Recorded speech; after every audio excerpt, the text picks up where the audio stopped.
ini ya suatu keikhlasan Pak Prabowo ya memulangkan TKW dari Malaysia. Nih, baru 4 Februari kemarin. Nah, terus lanjut gitu. Bisa pulang ternyata. Ini videonya. Halo guys, ini kelanjutan dari cerita Anissa yang nggak bisa pulang 5 tahun di Malaysia. Ingatkan ceritanya ketika ibunya menangis, menjerit-jerit di kuburan karet sehari setelah Pilpres ya. Pak Prabowo kan nyekar di kuburan karet. Nah, ibunya lari mengejar Pak Prabowo, minta supaya anaknya yang sudah 5 tahun ini di Malaysia itu nggak bisa pulang, bisa dibawa pulang. Saat itu Pak Prabowo kemudian menelpon saya supaya saya mengurus Anissa. Ternyata saya kan tidak pernah, jadi ya kebetulan kemudian saya kenal dengan Pak Wamen, Pak Afriyadi, ya, Pak Afriyadi ya, Pak Wamen, Pak Afriyadi. Kemudian saya telepon gimana caranya supaya saya bisa mengurus Anissa untuk bisa membawa pulang. Saya selusuri alamat-alamat dan ketemulah dia di mana, di Malaysia. Saat itu langsung saya terbang ke Malaysia, tapi ternyata tidak sederhana ya Mbak ya. Jadi harus nggak bisa dibawa pulang karena dia nggak tidak ada dokumen. Nggak ada dokumen. Paspornya itu di agen dan agennya sudah bubar. Jadi dia nggak bisa pulang. Jadi hal yang saya lakukan kemudian waktu itu saya ke KBRI. Jadi pertama di KBRI terus emang ini koordinasi yang bagus sekali. Saya pertama terima kasih pada Pak Wamen, Pak Afriyadi, Pak Afriyadi Nur, kemudian Mas Erga Atnaker ya, yang Mas Erga yang nemuin saya di KBRI, juga Mbak Dina dari konsuler, dan ya waktu itu karena harus mengajukan dulu ke imigrasi, makan waktu ya Mbak ya, kurang lebih 2 minggu atau 3 minggu, sehingga saya tinggal dulu.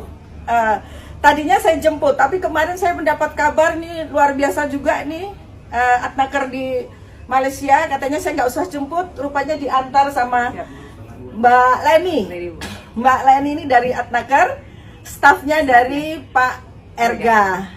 Terima kasih Mbak, ini sudah dibawa pulang ya Anissa, dan alhamdulillah ini berkah bulan puasa ya. Amin. Jadi saya berharap kepada pemerintah, Pak Jokowi sudah memulai repatriasi.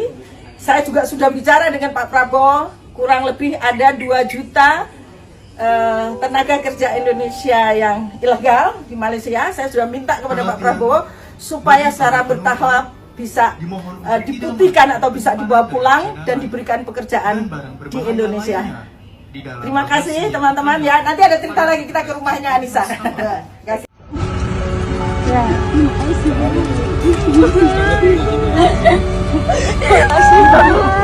terima kasih ya Bu. Terima kasih banyak Bu.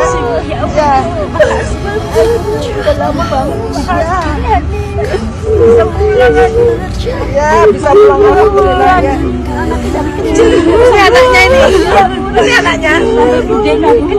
Dari kecil ya. Ya, alhamdulillah ya. Kecil sampai dari TK sampai kelas 3 Bu. Ya dah, nanti ibunya udah nggak pergi lagi nanti ya. Makasih banyak. Ya. Hari ini Pak Bu. Makasih ya Bu. Ya. Makasih sama Bapak Bu. Sekarang ini. Iya, bapaknya.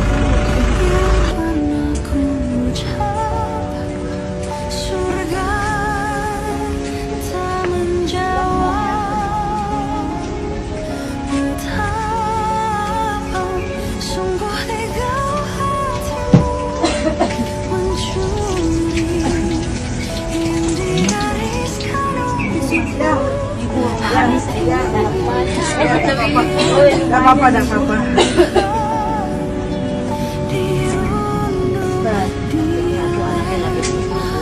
Mana kalau dia dibangunin? Si itu berarti nih, si Baim. Bangunin. Dia katanya sampai gak kenal ibunya ya? Iya. Ya. masuk Penuh 3 meter ya? 2 meter, panjang 3 meter bagaimana? Oh, panjangnya sini 3 meter, ininya 2 meter. Oh iya.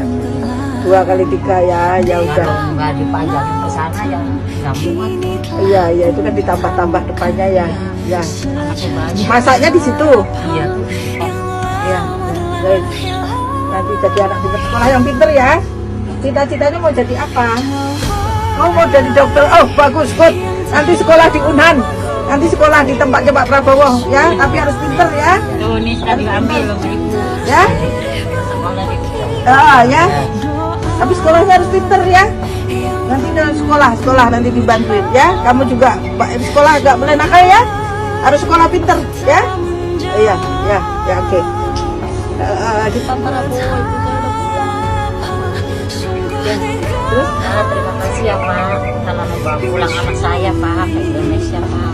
Terima kasih Mas. Terima kasih ya Pak Prabowo yang baik Pak. Kasih ya Prabowo, ibu saya udah balik. Sehari setelah Pilpres atau pemilu itu kan Bapak Pak Prabowo kan ke makam orang tua beliau di Karet Bifak. Tiba-tiba ada 2 wanita kakak adik yang berlarian sambil cerita nangis minta ke Pak Prabowo memulangkan anaknya. Jadi 2 perempuan itu salah satu anaknya ada yang pergi ke Malaysia menjadi TKW. Saya tidak ikut di situ, hanya kemudian sorenya saya ditelepon sama Sepri Bapak, yaitu Mas Rajif, bahwa saya ditugasi Bapak untuk mengurus kepulangan anak ibu tersebut. Saya dikasih nomor telepon oleh Mas Rajif, nomornya ibu tersebut yang bernama Ibu Eni. Melalui telepon itu kemudian saya hubungi Ibu Eni untuk menanyakan posisi terakhir anaknya di Malaysia. Karena anaknya pindah-pindah. Jadi saya dapat alamat yaitu di Petaling Jaya, sekitar Petaling Jaya. Qadarullah, saya memang sebelumnya sempat bertemu dengan Pak Wamenager, Pak Afriansah Nur atau Pak Ferry. Kemudian saya menelpon Pak Ferry. Pak Ferry agar supaya saya dibantu. Saya akan mencari TKW yang tidak bisa pulang 5 tahun itu bernama Anissa gitu. Ternyata gercep juga. Esoknya saya dikabari bahwa Adnaker yang di KBRI, staf Adnaker dari KBRI sudah bisa bertemu dengan Anissa di Malaysia. Lalu tanggal 19 Februari saya terbang ke KL, ke Kuala Lumpur untuk mencari Anissa. Saya bertemu Anissa ya di sebuah hotel karena dia juga takut-takut untuk keluar karena dia tidak punya dokumen, sehingga jadi saya jemputlah gitu. Kemudian kita bertemu, saya mendapatkan cerita bahwa Anissa ini berangkat legal, jadi bukan tenaga ilegal. Dia diberangkatkan oleh agen di Cirebon. Dia di Cirebon ya, di desa di daerah asalnya.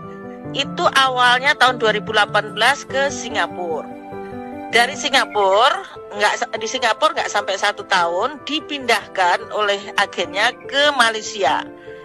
Di Malaysia ternyata dia diikutkan majikan yang anaknya banyak dan pembantunya hanya Anissa.